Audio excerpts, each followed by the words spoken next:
Hi friends, ഇന്ന് നമുക്ക് opinion based ക്വസ്റ്റ്യനിൽ കോൺട്രാസ്റ്റിൻ്റെ ഉപയോഗത്തെപ്പറ്റി നോക്കാം.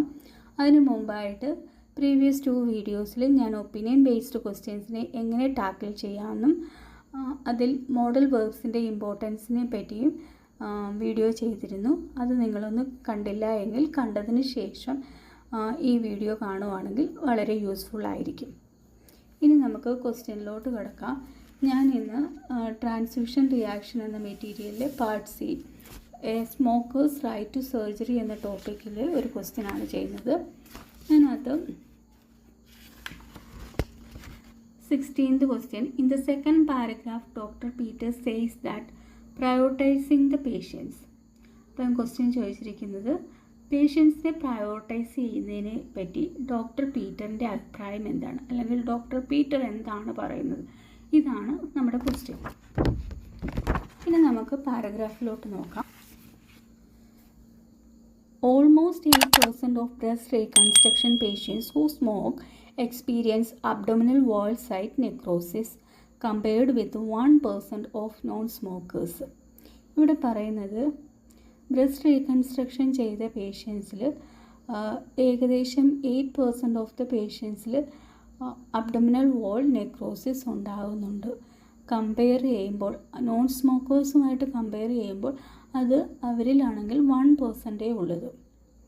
നെക്രോസിസ് ഉണ്ടാവാനുള്ള ചാൻസ് സ്മോക്കേഴ്സിലാണെങ്കിൽ 8%ഉം നോൺ സ്മോക്കേഴ്സിലാണെങ്കിൽ 1% ആണെന്നാണ് പറയുന്നത്. These results R obviously significant. ഈ റിസൾട്ട്സ് എന്ന് പറഞ്ഞാൽ ഒബിയസ്ലി സിഗ്നിഫിക്കൻ്റ് ആണ്, അല്ലേ? ഒരെണ്ണം സ്മോക്കേഴ്സിലാണെങ്കിൽ 8% ഉണ്ട്, നോൺ സ്മോക്കേഴ്സിൽ അതേസമയം അത് 1% ഉള്ളൂ. അപ്പോൾ ആ റിസൾട്ട് എന്ന് പറയുമ്പോൾ ഒബിയസ്ലി സിഗ്നിഫിക്കൻ്റ് ആണ്.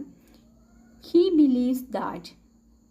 അപ്പോൾ ഡോക്ടർ പീറ്ററിൻ്റെ കാര്യമാണ് പറഞ്ഞുകൊണ്ടിരിക്കുന്നത്. അപ്പോൾ ഹീ ബിലീവ്സ് ദാറ്റ്. അപ്പം ഡോക്ടർ പീറ്റർ ബിലീവ്സ് ദാറ്റ് അന്നേരം അദ്ദേഹത്തിൻ്റെ അഭിപ്രായം പറയുന്ന, നമ്മൾ നേരത്തെ പറഞ്ഞു സിഗ്നൽ വേർഡ്സുകളെ എങ്ങനെയാണ് നമ്മുടെ പാരഗ്രാഫിൽ അല്ലെങ്കിൽ ക്വസ്റ്റ്യനിൽ കാണുന്നത്. സേസ്, ബിലീവ്സ്, ഇതൊക്കെ പറയുന്നത് സിഗ്നൽ വേർഡ്സുകളാണ്. അപ്പോൾ ഇവിടെ പറഞ്ഞേക്കുന്നത് he believes that it's much better that the prioritization occurs on the basis of good evidence rather than on a whim or some political influences.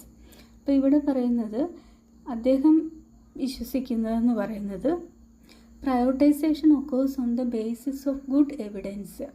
ഒരു ഗുഡ് എവിഡൻസിൻ്റെ ബേസിസിലായിരിക്കണം നമ്മളൊരു പേഷ്യൻറ്റിനെ പ്രയോറിറ്റൈസ് ചെയ്യേണ്ടത്. Rather than on a whim or some political influence.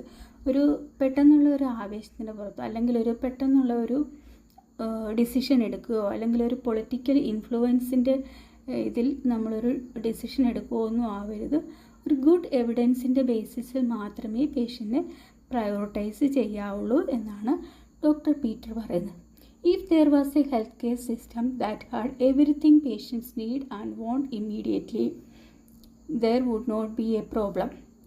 അദ്ദേഹം പറയുവാണ്, if there was a healthcare system that had everything patients need, നമുക്ക് ഒരു ഹെൽത്ത് കെയർ സിസ്റ്റം ഉണ്ടായിരുന്നെങ്കിൽ എങ്ങനെയുള്ള പേഷ്യൻസിൻ്റെ നീഡ് അനുസരിച്ച് ഇമ്മീഡിയറ്റായിട്ട് അവർക്ക് അവരുടെ ആവശ്യങ്ങളെ സാധിച്ചു കൊടുക്കുന്ന ഒരു ഹെൽത്ത് കെയർ സിസ്റ്റം ഉണ്ടായിരുന്നെങ്കിൽ there would not be a problem. ഇതൊരു പ്രോബ്ലമായി മാറില്ലായിരുന്നു. അതായത് പേഷ്യൻസിൻ്റെ നീഡ്സ് അനുസരിച്ച് ഇമ്മീഡിയറ്റ് ആയിട്ടുള്ള ഒരു കെയർ കൊടുക്കുന്ന ഒരു ഹെൽത്ത് കെയർ സിസ്റ്റം ഉണ്ടായിരുന്നെങ്കിൽ ഇങ്ങനെയൊന്നും സംഭവിക്കുകയില്ലായിരുന്നു, ഇങ്ങനെയൊന്നും അതൊരു പ്രശ്നമാവുമായിരുന്നില്ല എന്ന് പറയുന്നു. But we don't have that. എന്നാൽ നമുക്ക് അങ്ങനെ ഒരു കാര്യമില്ല. And as far as I am aware no country truly does.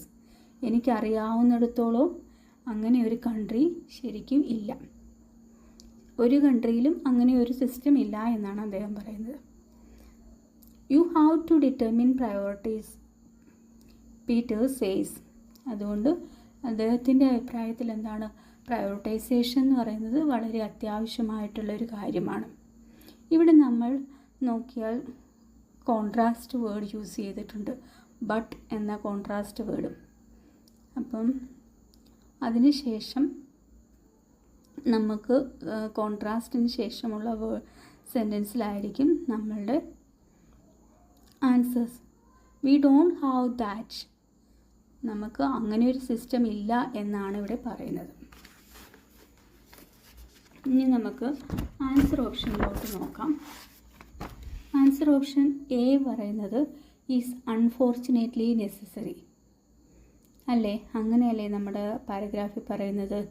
Prioritisation എന്ന് പറയുന്നത് അത്യാവശ്യമാണ്, പക്ഷെ നമുക്കതില്ല. അവരവിടെ ഒരു കോൺട്രാസ്റ്റ് ചേർത്ത് പറയുന്നുണ്ട്.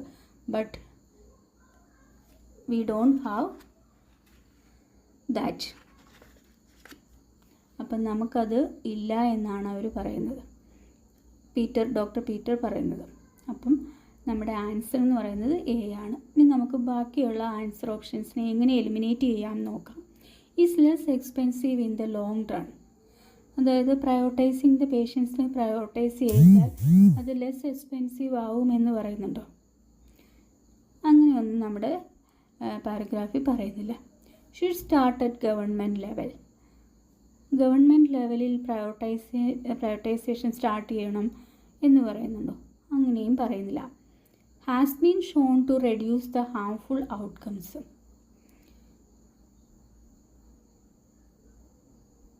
ഹാംഫുൾ ഔട്ട്കം റെഡ്യൂസ് ചെയ്യുന്നതിന് വേണ്ടിയിട്ട് ഇത് പ്രയോറിറ്റൈസേഷൻ വേണമെന്നും അങ്ങനെയും പറയുന്നില്ല. അപ്പം നമ്മുടെ ആൻസർ എന്ന് പറയുന്നത് ഈസ് അൺഫോർച്ചുനേറ്റ്ലി നെസസറി.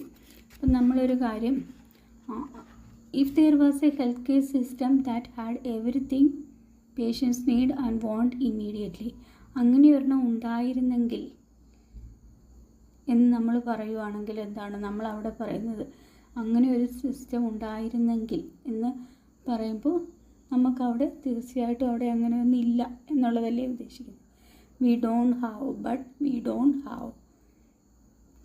അപ്പോൾ അവരുടെ ഒരു നിരാശയാണ് നമുക്ക് അവിടെ കാണാൻ പറ്റുന്നത്. If there was a health care system that had everything patients need and want immediately there would not be a problem. അങ്ങനെ ഒരു സിസ്റ്റം ഉണ്ടായിരുന്നെങ്കിൽ ഇതൊന്നും ഒരു പ്രശ്നമാവില്ലായിരുന്നു.